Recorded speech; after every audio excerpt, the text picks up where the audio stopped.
Welcome to BeFM Drama, where we turn great works of English literature into gripping radio.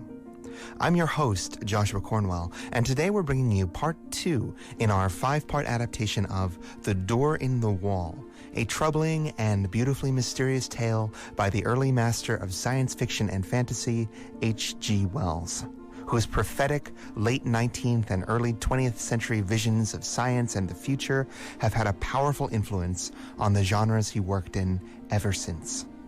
The Door in the Wall concerns the story of Lionel Wallace, an influential British politician of the late Victorian age. His tale is being passed on to us, the listeners, by a close friend of his, a man named Redmond, who serves as our narrator. Wallace has suddenly and mysteriously died, and Redmond is reflecting on a strange dinner he had with his friend a month earlier, during which Wallace confided in him a story both magical and strange, a story about the time he stumbled across a mysterious and otherworldly door set in an impossible wall. Wallace was but 5 years old that day, but what he experienced still weighs heavily on his soul. As we rejoin the story, Wallace begins to tell us what he found when he walked through that door as an innocent child so many years before.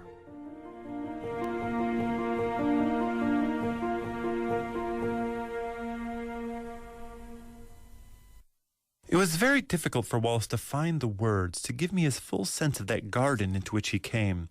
There was something in the very air of it that exhilarated, that gave one a sense of lightness and good happening and well-being. There was something in the sight of it that made all its color clean and perfect and subtly luminous. In the instant of coming into it, one was exquisitely glad, as only in rare moments and when one is young and joyful can one be glad in this world. And everything was beautiful there. Wallace mused before he went on telling me his story with the doubtful inflection in his voice of a man who pauses at incredible things. You see, there were 2 great panthers there. Yes, spotted panthers, and I was not afraid. There was a long, wide path with marble-edged flower borders on either side, and these 2 huge velvety beasts were playing there with a ball. One looked up and came towards me, a little curious as it seemed. It came right up to me, rubbed its soft round ear very gently against the small hand I held out and purred. It was, I tell you, an enchanted garden. I know. And the size, it stretched far and wide, this way and that. I believe there were hills far away. Heaven knows where West Kensington had suddenly got to. And somehow it was just like coming home.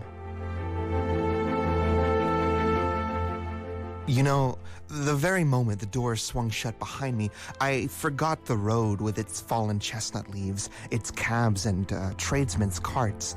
I forgot that sort of gravitational pull back to the discipline and obedience of home. I forgot all hesitation and fear, forgot discretion, forgot all the intimate realities of this life. I became in a moment a very glad and wonder-happy little boy in another world. It was a world with a different quality, a warmer, more penetrating and mellower light, with a faint, clear gladness in its air and wisps of sun-touched cloud in the blueness of its sky. And before me ran this long, wide path, invitingly, with weedless beds on either side, rich with untended flowers. And these 2 great panthers. I put my little hands fearlessly on their soft fur and caressed their round ears and the sensitive corners under their ears and played with them. And it was as though they welcomed me home. There was a keen sense of homecoming in my mind. And when presently a tall, pretty girl appeared in the pathway and came to me smiling and said, "Well," to me, and lifted me and kissed me and put me down and led me by the hand, there was no amazement, but only an impression of delightful rightness, of being reminded of happy things that had in some strange way been overlooked. There were broad steps, I remember, that came into view between spikes of delphinium, and up these we went to a great avenue between very old and shady dark trees. And down this avenue, between red chapped stems, were marble seats of honor and statuary and very tame and friendly white doves. And along this avenue, the girl led me. Looking down, I recall the pleasant lines, the finely modeled chin of her sweet, kind face, asking me questions in a soft, agreeable voice and telling me things. Pleasant things, I know, though what they were I was never able to recall. And presently a little Capuchin monkey, very clean, with a fur of ruddy brown and kindly hazel eyes, came down a tree to us and ran beside me, looking up at me and grinning, and presently leapt to my shoulder. So we went on our way in great happiness. Go on. I remember little things. We passed an old man musing among laurels, I remember, and a place gay with parakeets, and came through a broad shaded colonnade to a spacious, cool palace, full of pleasant fountains, full of beautiful things, full of the quality and promise of heart's desire. And there were many things and many people, some that still seem to stand out clearly and some that are a little vague, but all these people were beautiful and kind. In some way, I don't know how, it was conveyed to me that they were all kind to me, glad to have me there, and filling me with gladness by their gestures, by the touch of their hands, by the welcome and love in their eyes. Yes. He mused quietly for a while with a faraway look in his eyes. Playmates I found there. That was very much to me because I was a lonely little boy. They played delightful games in a grass-covered court where there was a sundial set about with flowers, and as one played, one loved. But it's odd. There's a gap in my memory. I don't remember the games we played. I never remembered. Afterwards, as a child, I spent long hours trying, even with tears, to recall the form of that happiness. I wanted to play it over again, in my nursery, by myself. No. All I can remember is the happiness and my two dear playfellows who were most with me. Then presently came a somber, dark woman with grave, pale face and dreamy eyes, a somber woman wearing a long, soft robe of pale purple, who carried a book and beckoned and took me aside with her into a gallery above a hall, though my playmates were loath to have me go and ceased their game and stood watching as I was carried away. "Come back to us," they cried. "Come back to us soon." I looked up at her face, but she heeded them not at all. Her face was very gentle and grave.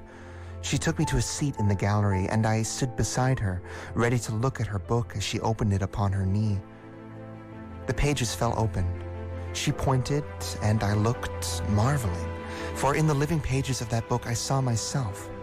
It was a story about myself, and in it were all the things that had happened to me ever since I was born. Wallace paused gravely, looked at me doubtfully. It was wonderful to me, because the pages of that book were not pictures, you understand, but realities. Go on, I understand. They were realities. Yes, they must have been. People moved and things came and went in them.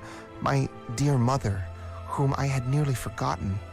Then my father, stern and upright, the servants, the nursery, all the familiar things of home. Then the front door and the busy streets with traffic to and fro. I looked and marveled, and looked half doubtfully again into the woman's face and turned the pages over, skipping this and that to see more of this book, and more. And so at last I came to myself, hovering and hesitating outside the green door in the long white wall, and felt again the conflict and the fear. "And next?" I cried, and would have turned on, but the cool hand of the grave woman delayed me. "Next?" I insisted, and struggled gently with her hand, pulling up her fingers with all my childish strength, and as she yielded and the page came over, she bent down upon me like a shadow and kissed my brow. But the page did not show the enchanted garden, nor the panthers, nor the girl who had led me by the hand, nor the playfellows who had been so loath to let me go. It showed a long gray street in West Kensington, on that chill hour of afternoon before the lamps are lit, And I was there, a wretched little figure, weeping aloud, for all that I could do to restrain myself. And I was weeping because I could not return to my dear playfellows who had called after me, "Come back to us. Come back to us soon." I was there. This was no page in a book, but harsh reality. That enchanted place in the restraining hand of the grave mother at whose knee I stood had gone. He halted again and remained for a time staring into the fire.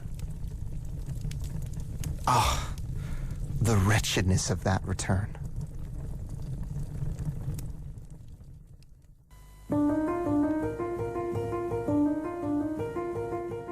As we conclude the second part in our adaptation, the child is cast back into the harsh realities of everyday life, cast out from that beautiful warmth and light, wondering if he'll ever return to the paradise that forsook him. Join us again tomorrow evening for part 3 of our program, as Lionel Wallace takes us deeper and deeper into his life story.